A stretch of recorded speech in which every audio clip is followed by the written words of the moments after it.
சர்க்குருநாதா, இப்ப நல்லா பாருங்க. இந்த கையில இருக்கக்கூடிய சுவாமி யார் அப்படின்றது உங்க எல்லாருக்கும் தெரியுதா?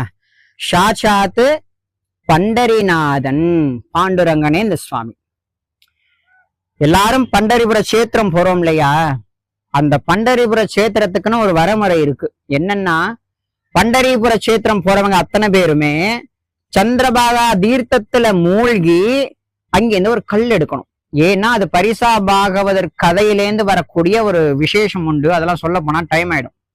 சோ ஆகையினால அடியேனும் ஒரு முறை பண்டரிபுரம் போயிருந்தேன். பண்டரிபுரம் போகும் பொழுது சந்திரபாகா தீர்த்தத்துல குளிக்க போனேன். அப்படி குளிக்க போகும் பொழுது பரிசா பாகவதருடைய ஞாபகம் வந்துச்சு. எங்க அம்மா ராதாகிருஷ்ண அம்மா ஞாபகம் வந்துச்சு. சோ அப்படி இருக்கும் பொழுது ஏதோ ஒரு கல் எடுத்துட்டு போகணுன்ற ஒரு சம்பிரதாயம் இருக்கிறதுனால கீழே குனிஞ்சு கல்லை எடுக்கலான்னு இப்படி கீழே குனிஞ்சு தடவுறேன். தடவும் போல இந்த சுண்டு விரல் இருக்குல்லையே, இந்த சுண்டு விரல்ல இவருடைய இந்த கை மாட்டிட்டு போல இப்படி புடிச்சு இழுக்கிறேன், வரல. திருப்பி புடிச்சு இழுத்தா வந்துட்டார். பார்த்தா பாண்டரங்கன். ஆஹா, நமக்கு பாண்டரங்கன் கிடைச்சாரேன்ற ஒரு ரொம்ப சந்தோஷம். நான் என்ன பண்ணிட்டேன், அழகா எடுத்துட்டு வந்துட்டேன். எடுத்துட்டு வந்து சுவாமிக்கு அழகான பாதம், இந்த ஆபரணங்கள் எல்லாத்தையும் சூட்டி சாய்நாதருடைய பக்கத்திலேயே வச்சிருக்கேன். சரிங்களா? இதை ஏன் உங்களுக்கு சொல்றேன் அப்படின்னா, இதே போல நம்ம பாபாவுடைய பக்தர் ஒருத்தர் சென்னையில இருக்கார், ஸ்ரீதர்னு பேரு. அவர் எனக்கு போன் பண்ணார், அழுதார். என்னவா, அவரும் ஒரு முறை சந்திரபாகாவுக்கு போனாராம், கீழே குனிஞ்சாராம். தீர்த்தத்துல கீழே குனிஞ்சி எடுக்கும் பொழுது பாண்டுரங்கனுடைய பத்தினியும் ஜெகத் மாதாவுமான ருக்மிணி மாதா கிடைச்சிருக்காங்க. இதே அரடி ருக்மிணி மாதா அந்த அவருக்கு கிடைச்சிருக்காங்க. ஆனா அவர் அழுது சொன்னது என்ன தெரியுமா? அடியனை எடுத்துட்டு வந்துட்டேன்.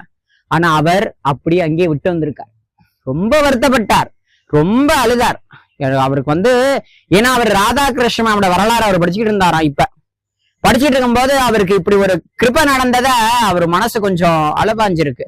அதை உடனே அவர் என்கிட்ட பகிர்ந்து கொண்டார். அதையினால இப்பவும் சொல்றேன், சந்திரபாகா தீர்த்தத்துல கல் கிடைத்தாலும் மூர்த்திகள் கிடைத்தாலும் அனைத்துமே சுவாமியுடைய சொரூபமாக பாவித்து நம்ம வீடுகள்ல அந்த ஒரு சின்ன கல்லோ இல்ல இந்த மாதிரி மூர்த்திகளோ கிடைச்சா வச்சிருந்தா ரொம்ப விசேஷம்.